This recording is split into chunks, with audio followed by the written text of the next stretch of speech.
কাছ থেকে রিচার্জ নিয়ে নিয়ে বেড়ায়, হ্যাঁ, নিজের মুখেই কোনো ফেলো যে কি যেন বলে, ক্রিয়েটারের নাম ধরে বলে যে ও আমাকে অনেক রিচার্জ করে দিয়েছে। কেন করে দেবে রে তোর রিচার্জ? সে কেন করে দেবে? ভিকমাঙ্গি কোথাকার একটা। অন্যকে ভিখারি ভিকমাঙ্গি বলে নিজেকে কি মহান, তুমি মহান সেটা বলার চেষ্টা করছো? সত্যি এইভাবে মানুষকে ছোট করে অপমান করে মহান হওয়া যায়? আমার জানা নেই, সত্যি আমার জানা নেই। কিন্তু ওয়াইটির বাজারে আমি দেখতে পেলাম যে মানুষ মানুষকে কিভাবে ছিঁড়ে খায়, কিভাবে অপমান করে, কিভাবে ছোট করে, সেটা আমি ওয়াইটির বাজারে এসে দেখতে পেলাম। যাকে তুমি ভিখারি ভিকমাঙ্গি বলছো না, তোমার কাছ থেকে তো কিছু নেয়নি, তোমার কাছ থেকে তো কিছু নেয়নি, তবুও তুমি তাকে ছোট অপমান করার জন্য তাকে বলছো।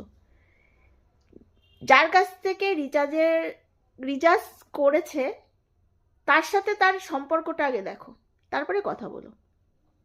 তার সাথে আমার মনের মিল, আত্মীয় বলে না, আত্মীয়, আত্মার সঙ্গে আত্মার মিল হলেই আত্মীয় বলে। তো তার সাথে আমার একটা আত্মীয়র সম্পর্ক, আমার ভালোবাসার সম্পর্ক, সেই সম্পর্কে কুলসিতি করতে এসেছো, এগুলো ঠিক না। নিজেকে শিক্ষিত বলো। আরে কিছু তো শিক্ষার পরিচয় দাও।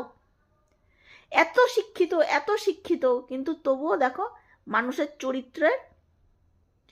চরিত্র নিয়ে পড়ে রয়েছে, মানুষের কাকে কিভাবে ছোট করবে অপমান করবে সেই নিয়ে পড়ে রয়েছে। আচ্ছা, ভিখারি হওয়া যেই হোক, সে তোমার চোখে যেই মানে ভিখারি হোক ভিকমাঙ্গি হোক, ভিখারি হওয়াটা কি খুব অপরাধ? ভিখারি হওয়াটা কি কোনো ক্রাইম? না, কিন্তু কিন্তু তোমাকে ভিখারি বলে ছোট করতে হচ্ছে আর নিজেকে মহান প্রমাণ করতে হচ্ছে। তুমি যখন এতই মহান, তাহলে ওয়াইটির বাজারে কত ক্রিমিনাল ঘুরে বেড়াচ্ছে, কত মানুষের সঙ্গে অন্যায় হচ্ছে, হ্যাঁ, তাদেরকে নিয়ে কেন কথা বলো না কেন? তোমার গলায় যদি এতই জোর থাকে তাহলে তো তোমার এবিপি আনন্দ আর জি বাংলায় যাওয়া উচিত না। তুমি এই নোংরা কন্ট্রোভার্সিতে এরিয়ায় কি করছো? ওই যে বলে না, বাজারি মেয়েকে দেখতে গেলে তো বাজারেই বসে থাকতে হবে না, নাহলে বাজারি মেয়ের সম্পর্কে বলবে কি করে? তুমি তো বাজারে বসে আছো না, তুমিও বাজারেই বসে আছো মোড়া পেতে, যে আরেকজনকে বাজারি বলার জন্য। তুমি ওখানে বসে বসে দেখছো, বাজারে বসে বসে দেখছো আর বলছো আর বলছো।